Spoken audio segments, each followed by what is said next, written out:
Well, we can join Anthony at his home in Essex now. Thank you very much indeed for joining us this evening, Anthony. Just tell us, what's it been like over the last 24 hours since you announced your retirement? It's been quite upsetting, to be honest with you.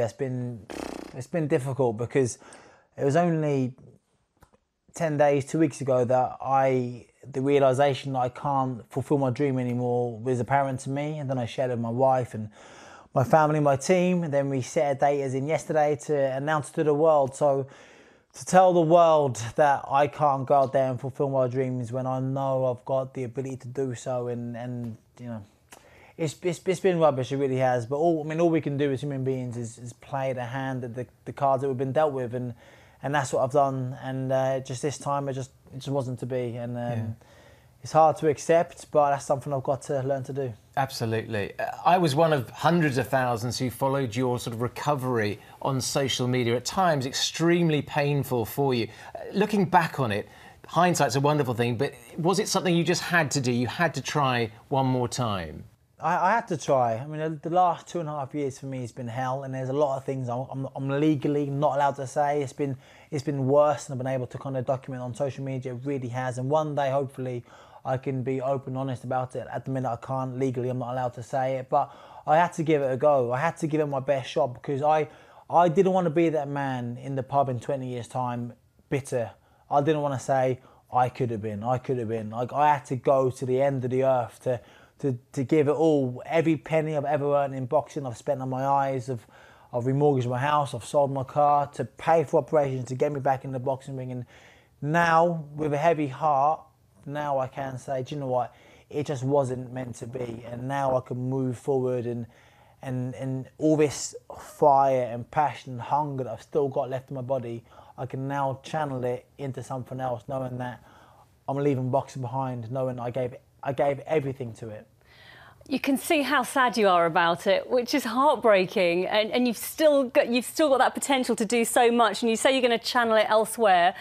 So tell us what you think you might do next.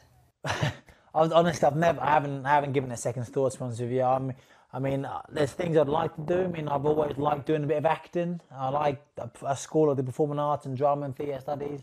I might want to go into that. I think I've still got some athletic prowess left in me. I could channel that to something else. I've always liked politics. I've always been really interested in politics, and boy, could we do with somebody that we can look up to and trust right now in the current climate. So there's loads of different diverse avenues that I think I could go down. At the minute, I've got to kind of get my head right and just overcome this, accept this, and then move on. But yeah, I mean, I think there's one more sporting thing left in me, but if not to be, and I might look into acting, I might go down the politics route. I don't know, my mind's a bit of a minefield at the moment. It's a bit all over the place, and I'm struggling to kind of, it's tough. It's tough. The world is your oyster, and I know it's still very raw, but how are you going to look back on your career? Oh, wow, great question. In time, I'll look back on it very, very fondly. And my wife said to me, you should walk away with your head held high because you've done some amazing things. You've met some remarkable people, and I have, and I hold that very, very close to me. But I think it's one of those things, I didn't set out to do what I wanted to do. I had 2 goals. Olympic champion, I came so close, but I've broken that body. And if you guys remember, my mum was poorly in hospital, fighting for her life, and emotionally I was drained, and I didn't quite get the gold medal. I got a bronze medal, which was great, but I didn't get the gold medal. And as a professional boxer, I was adamant I was going to become world champion, and that didn't happen again because of a body that just kept letting me down. And unfortunately, it's not fit for task. I can't do the boxing. So at the minute, as you said, it's still very raw. It's upsetting looking back on it, but in time, I'm sure I'll look back very fondly because I've had an amazing career, I really have, and I've done some amazing things. And I've represented my country at the Olympic Games, for Christ's sake, and one day I'll look back on that with a smile on my face. At the moment, I'm still being overtaken by the hunger and desire to be even more successful than I was. But that's something I've got to come to terms with. That's a conflict in my head right now.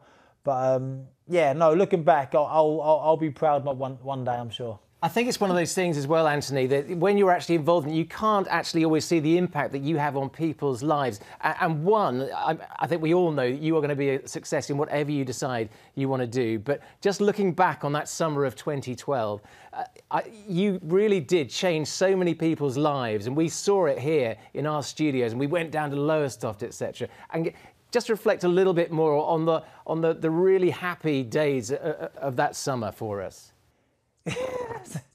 Jonathan, it's tough for me because it was, in one aspect, it was the most amazing time of my life, but in the other aspect, my mum was in Addenbrooke's in Cambridge fighting for her life to survive, in a coma, having operations on her brain to keep her alive. I mean, I was conflicted. Like I said, in one aspect, it was amazing to do that and have that impact on people just by following a dream, and that's what I want to kind of convey to people. I've always been about never giving up, always give it your all, because I'm a small town boy from Lowestoft. I've had the odds against me my entire life, yet I kept bashing down barriers, and I believed in myself.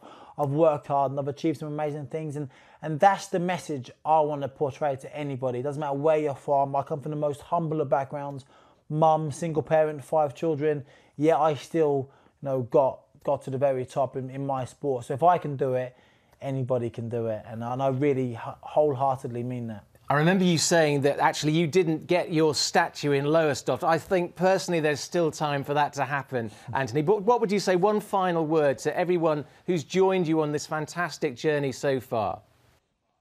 I'd just the biggest thank you that I can convey, because I went through my social media last night and I had thousands upon thousands of messages of people wishing me well and saying how much they enjoyed my journey. And I want to say a massive thank you to everybody in East Anglia that have supported me and pushed me on. It means so much to me, honestly.